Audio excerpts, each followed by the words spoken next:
Duas mortes de crianças com Covid-19 na região de Sorocaba acendem um sinal de alerta sobre a transmissão da doença entre os pequenos. Em Sorocaba, uma bebê de apenas um mês morreu na última quarta-feira num hospital particular.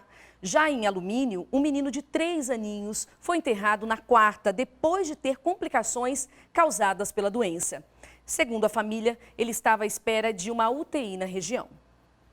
Depois de quase um ano de pandemia e em meio a recordes diários de mortes por Covid-19 no país, em Sorocaba, uma preocupação a mais com a doença aparece. A Covid-19 começou a provocar mortes de crianças na região. Na última quarta-feira, uma menina de um mês morreu em um hospital particular de Sorocaba.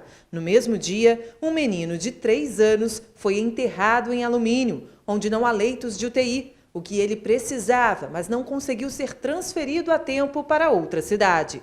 Um perfil de vítimas diferente, mas esperado com a mudança do vírus. Ano passado, na primeira fase da pandemia, como o Wuhan, não haviam crianças contaminadas.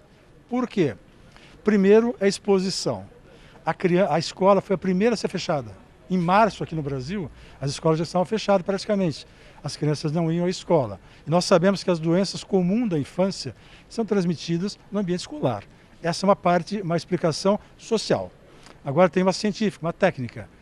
As crianças, elas têm menor quantidade de receptores na mucosa nasal para o vírus, porque elas não têm processo inflamatório instalados ainda. Isso é uma coisa conforme a gente vai envelhecendo. Por isso o vírus com uma menor carga viral não acometia as crianças.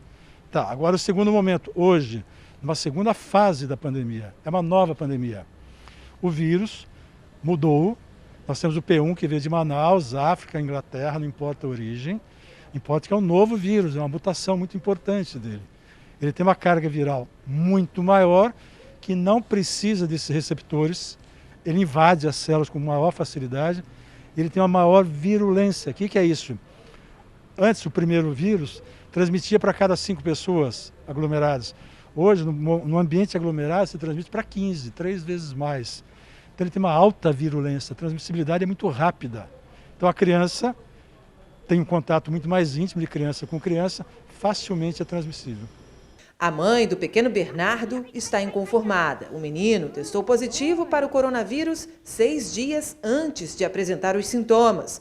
Bernardo foi levado a um pronto atendimento de Alumínio, quando a febre e a falta de ar apareceram. Sintomas que evoluíram rápido. Eu sei que, no caso específico do Bernardo, não foi só devido a essa falta de vaga.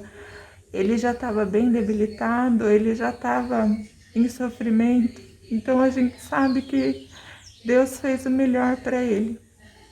Mas lógico que dói muito saber que ele precisou e não tinha, uma vaga. Desde o ano passado, o menino vivia com sequelas devido a um afogamento. Se alimentava por sonda e perdeu os movimentos depois do acidente.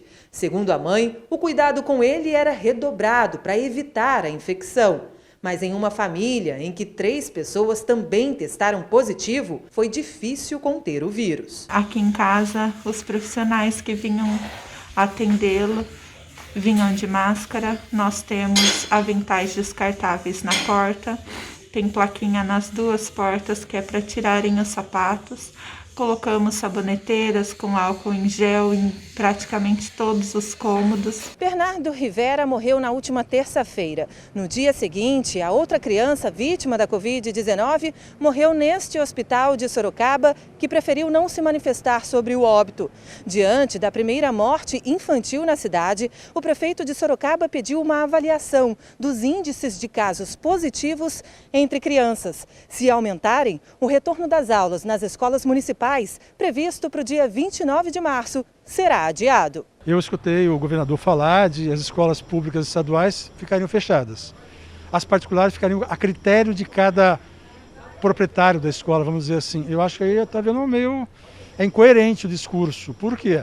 A doença transmite de uma forma igual na sociedade, de uma forma igual. Não importa se é público, privado, municipal.